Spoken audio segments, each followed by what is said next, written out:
Ó, não se esquece, hein? Se inscreve e curte o vídeo. You can lose all your money, and if you keep your integrity, somebody will always back you and provide financing. But if you try to keep your money and you sell out your integrity, you'll never get it back. So the first thing I'm saying is do not compromise your integrity, your ethical compass. Always take the high road. Always be a value creator to others. We are rewarded in our lives and in our businesses, Thiago, in direct proportion to the quantity, the quality, and the consistency of problems we solve and opportunities we make possible for others. So that's the next thing. Don't lose your integrity. Always learn to add value to others first. Invest before asking the other side to invest. Someone always has to make the first investment in the relationship. If you invest first in the other side and it has value and validates, then reciprocity comes in. The next is always seek to grow your business, your people, yourself, the value, the services you contribute. Always try to over-deliver on the expectation of the clientele, the prospects, the buyers, the customers, the members, the subscribers, the patients that you sell to. Do not fall into the trap of thinking that what you think is value, your audience thinks is value. Always know what their definition is of value means, not your own, and always provide them with that, not what you think is important. Next is be committed. You grow or die. It's a statement. You grow or die as a human being. You grow or die as a leader. You grow or die as a business. You grow or die. And you grow by keeping a tight pulse on what's going on, not just in your industry, but outside. My strength, Thiago, and my ability over the last 40 years has come from the fact that I developed and I cultivated and I perfected something called funnel vision instead of tunnel vision. Tunnel vision is what happens when somebody only stays focused on their industry and what their industry does. And it's very limited. If you think about it, the concept of best practices, I could argue it's flawed. And why is it flawed?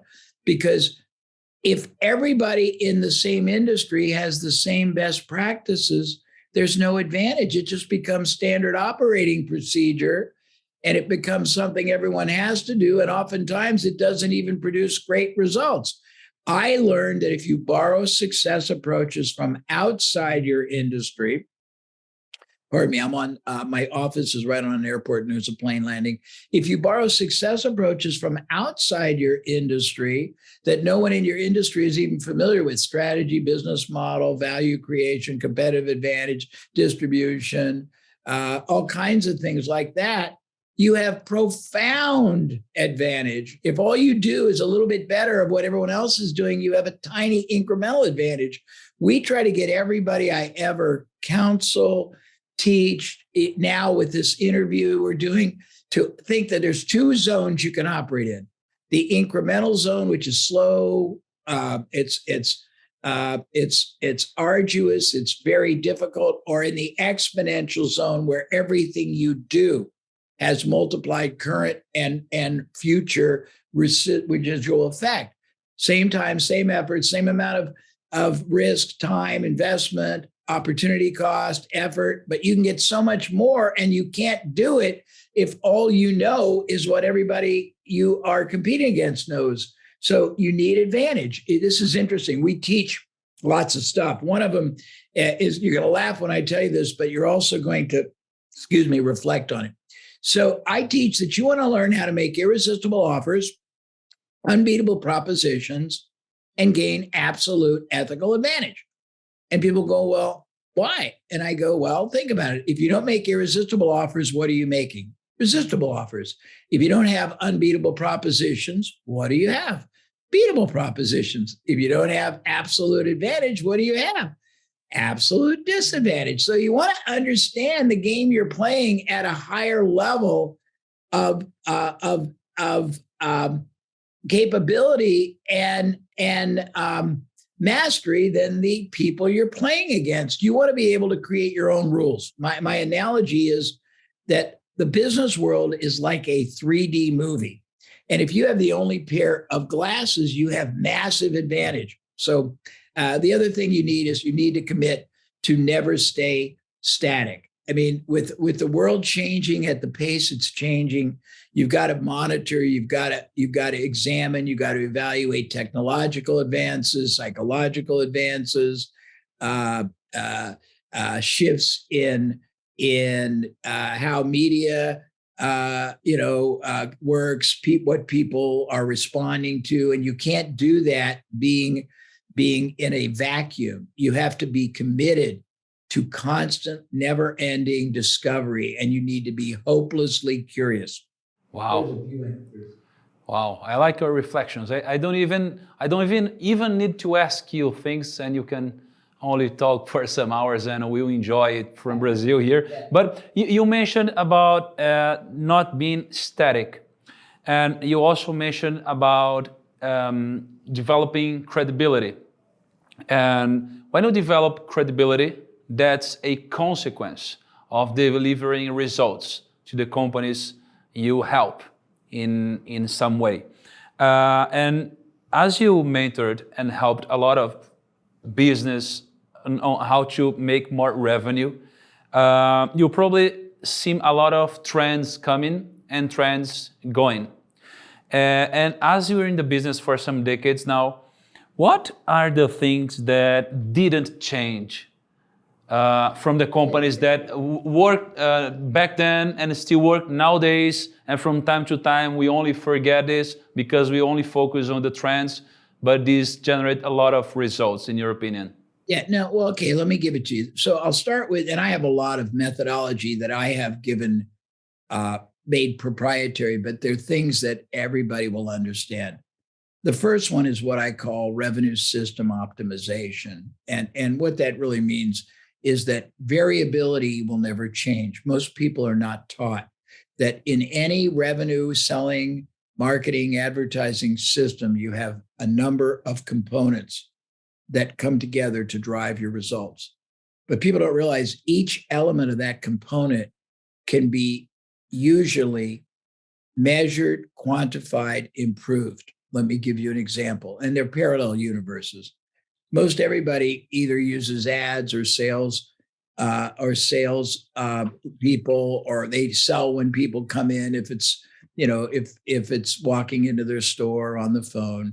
But people don't realize that within the macro, there are all these, let's call them micro or nuclear components that come together to produce the result. And each one can be improved. So the first thing is every selling approach has the equivalent of a headline. The headline in an ad is the big cluster of words at the top. On a landing page or a URL, it's the cluster of words that you see when you first go there. If you have a sales organization, it's the first paragraph you utter when you interact with somebody, cold or when they call in, come in. If it's an email, it's the subject line. I can go on, but I have been privileged to examine, to study thousands and thousands of experiments. You can change that one factor in your selling approach and increase results, increase inquiries, increase sales, increase visits, increase opt-ins, increase phone calls, increase webinar signups, increase people who come to your event by as much as 21 times, that one factor. You can change the positioning that you use after that. And that one positioning change can be up to 100% improvement. You can change how you prove the veracity, the credibility, the truth of your proposition with either quotes or testimonials or endorsers or data analysis and another doubling of result. You can change or add a different form of a risk reversal, and that can add 40 to 50% more. You can change the addition or the expansion or replacement of bonuses and get another 50%. This is not 50% total. One can be as much as 21 times, very rarely is, but it's oftentimes 2 or 3. And I'll give you a couple of examples. One can be another 50%. One can be another 40%. One can be another 50. All of that for not one more penny of money, not one more minute of time, not one more additional person being reached, but the results are enormous. And that doesn't even count the shift you can make in getting people programmed to come back and buy more or buy higher units of sale. There are all these factors that no one teaches business owners and CEOs about, Thiago, that can multiply current and future results by orders of magnitude, and they've been available to everybody. Let me give you some examples, because that'll probably be of interest to you. So, this will be, I don't know if it'll translate, but I hope it does. So years ago, by the way, the purpose of a headline or the equivalent is to communicate the biggest benefit, advantage, protection, enhancement that you, your company, are able to convey, to produce, to provide someone with in exchange for them doing whatever you want them to do. Call you, come, buy your product or whatever.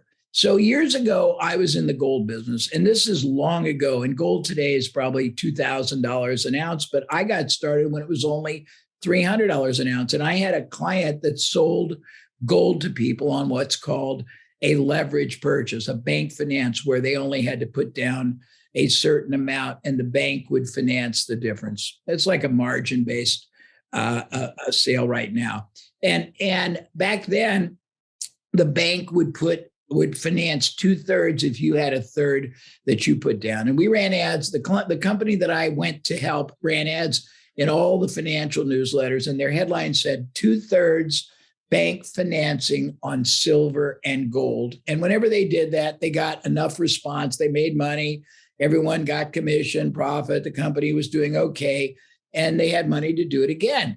But when I looked at it, I said that headline, 2/3 bank financing on silver and gold, is what we call a declaratory statement. It doesn't convey the benefit to you. It just makes a statement. And so I created 5 or 6 other headlines to test.